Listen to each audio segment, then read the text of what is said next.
बाईं आंख का फड़कना, एक छोटी सी हलचल, लेकिन हमारे भीतर प्रश्नों का तूफान उठा देने वाला अनुभव। ये पल जितना सामान्य है उतना ही रहस्यमयी भी।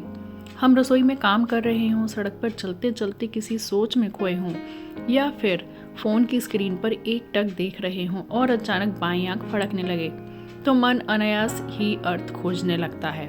क्या ये अच्छा है या बुरा है, या बस यूं ही? इंसानी मन का स्वभाव है हर घटना के पीछे कहानी तलाशना, संकेत ढूंढना और उसे अपने जीवन से जोड़ लेना। यही वजह है कि आंख फड़कने जैसी साधारण शारीरिक प्रतिक्रिया भी अलग अलग संस्कृतियों, शास्त्रों और विश्वासों में किसी संदेश की तरह प्रस्तुत होती आई हैं। सबसे पहले भारतीय लोक मान्यताएं और ज्योतिषीय दृष्टि। भारत में आंख फड़कने की व्याख्या सबसे अधिक लिंग आधारित मान्यताओं से प्रचलित है, जैसे कि पुरुष की बाईं आंख फड़के तो अशुभ संकेत, महिला की बाईं आंख फड़के शुभ संकेत, महिला की दाईं आंख फड़के तो अशुभ, पुरुष की दाईं आंख फड़के तो शुभ। इन मान्यताओं का असर सिर्फ अर्थ तक सीमित नहीं रहता, बल्कि व्यक्ति के व्यवहार और मनोबल पर भी पड़ता है। जैसे अकबर के समय में लोग मानते थे कि शारीरिक संकेत भी दरबार में घटने वाली घटनाओं की ओर इशारा करते हैं। यदि रास्ते में जाते हुए किसी की आंख फड़क जाए तो बुजुर्ग कहते, थोड़ा रुक जाओ, पहले ईश्वर को स्मरण कर लो। ये सलाह डर से ज्यादा एक मानसिक ठहराव देने का माध्यम थी, ताकि इंसान बिना घबराए आगे बढ़ सके।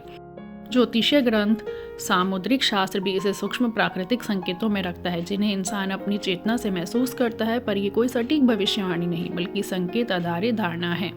आध्यात्मिक और ऊर्जा आधारित विचार। अध्यात्म में आंखों को आत्मा का दर्पण कहा गया है, इसलिए आंख की हर अनैच्छिक हलचल को ऊर्जा प्रवाह में आए बदलाव के साथ भी पढ़ा जाता है। कई साधु संत और ध्यान गुरु जैसे सद्गुरु मानते हैं कि हमारी शारीरिक घटनाएं भी भीतर की भावनात्मक तरंगों की अभिव्यक्ति हो सकती हैं। आंख फड़कने का उद्देश्य कई बार ये भी हो सकता है कि शरीर कह रहा हो कि थकान बढ़ गई है, मन बोझ में है, या कोई बदलाव दस्तक दे रहा हो। कुछ आध्यात्मिक मान्यता ये भी जोड़ती है कि बाईं तरफ शरीर की चिन्हात्मक स्त्री ऊर्जा अधिक ग्रहणशील होती है, इसलिए जब किसी स्त्री की बाईं आंख फड़के तो ये उसके भीतर की सकारात्मक ऊर्जा, बदलाव की तैयारी या किसी शुभ आहट का प्रतीक भी माना जाता है।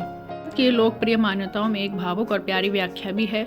आंख फड़क रही है मतलब कहीं कोई याद कर रहा है, यानी सिर्फ भाग्य का संकेत नहीं, बल्कि रिश्तों के अदृश्य डोर में को हुई हलचल का संकेत भी। मनोवैज्ञानिक आयाम। मनोविज्ञान इस विषय को विश्वास से ज़्यादा मानसिक प्रक्रिया की तरह समझता है।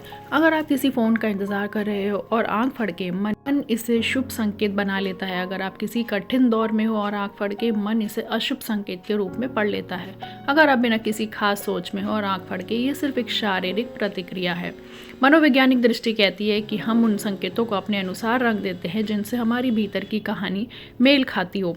इसलिए ज़्यादा अहम ये नहीं कि आंख क्यों फड़क रही है, बल्कि ये है कि उस वक्त हमारे मन में क्या चल रहा था। यही कारण है कि ये अनैच्छिक फड़कन कई बार दिमाग का भाव सूचक ट्रिगर बन जाती है।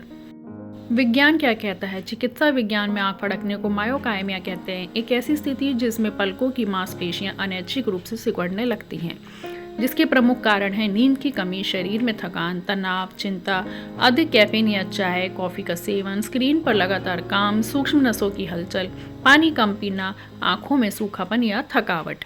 डॉक्टर बताते हैं कि ये समस्या आमतौर पर कुछ सेकंड के लिए, कुछ मिनटों तक रहती है और अधिकतर खतरनाक नहीं होती, लेकिन अगर ये बहुत लंबे समय तक दर्द के साथ या मांसपेशियों के नियंत्रण में परेशानी दे, तब इसे चिकित्सकीय जांच की जरूरत होती है। अलौकिक और वैज्ञानिक सोच के बीच संतुलन।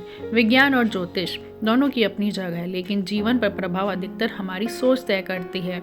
संत तुलसीदास ने कहा है, होई ही सोई जो राम रचि राखा, यानी जो होना है वही होगा, लेकिन हमारे कर्म उसकी दिशा तय करते हैं। डॉक्टर APJ अब्दुल कलाम की जीवन यात्रा इसके सबसे बड़े प्रमाण है कि संकेत भाग्य नहीं बदलते, मेहनत बदलती है। अगर वह शारीरिक संकेतों से रुक जाते तो एक साधारण अखबार विक्रेता के बेटे से मिसाइल मैन तक का सफर संभव नहीं था।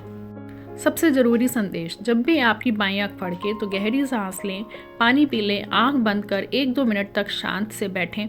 अपने आप से कहें, जो भी आए मैं तैयार हूँ। डर को शरीर की थकान समझें, उम्मीद को प्रेरणा बनाएं, और हाँ, याद रखें, संकेत हमें सजग करते हैं, लेकिन किस्मत हमारा साहस और कर्म बनाते हैं। अंत में एक लाइन, बाईं आंख की फड़कन कभी चेतावनी बनकर आती है, कभी उम्मीद बनकर, पर उसका अंतिम मतलब वही है, थोड़ा ठहरो, खुद को महसूस करो, फिर आगे बढ़ो।